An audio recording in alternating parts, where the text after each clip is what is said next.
ব্রাজিলের ফুটবল তারকা নেইমার চোটের কারণে দীর্ঘ সময় ধরে রয়েছেন মাঠের বাইরে। বারবার ফিরে আসার সম্ভাবনা থাকলেও শেষ পর্যন্ত ফিরে আসতে পারেননি খেলায়। তবে ব্রাজিলের কোচ কার্লো আনচেলতি নেইমারকে নিয়ে দিয়েছেন আশাসুলভ বার্তা। নেইমারের জাতীয় দলে ফেরা নিয়ে তিনি বলেন, নেইমার ভালো অবস্থায় থাকলে সে অবশ্যই জাতীয় দলে খেলার মতো ফিট। নেইমার ফিট থাকলে বিশ্বের যে কোনো দলেই খেলতে পারে।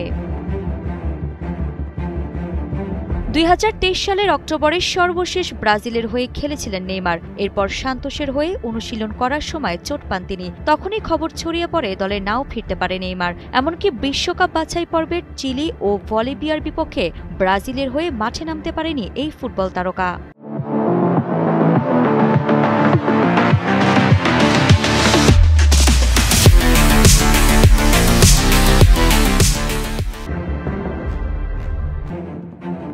এদিকে ব্রাজিল নভেম্বরে আফ্রিকার দুই প্রতিপক্ষের বিপক্ষে খেলবে প্রীতি ম্যাচ। আনচেলতির পরিকল্পনা, মার্চে ফিফা বিরতির আগে বিশ্বকাপ স্কোয়াড চূড়ান্ত করা। তিনি বলেন, আমাদের জন্য কোনটা সেরা কৌশল তা ভাবতে হবে।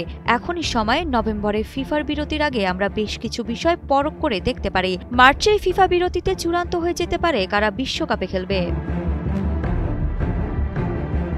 নেইমারের চোট যেন তার ফুটবল জীবনের অবিচ্ছেদ্য অংশ হয়ে দাঁড়িয়েছে। তবে আনচেলতির ইতিবাচক মন্তব্য নতুন করে আশার আলো দেখিয়েছে ব্রাজিল সমর্থকদের। দীর্ঘদিন মাঠের বাইরে থাকলেও প্রতিভা ও অভিজ্ঞতায় নেইমার এখনও দলের সম্পদ। তিনি যদি পুরোপুরি ফিট হয়ে ফেরেন তাহলে ব্রাজিলের আক্রমণ ভাগে আবারও দেখা মিলতে পারে সেই পরিচিত নেইমারকে। আরিফা জাহান প্রিনন, কালের কণ্ঠ।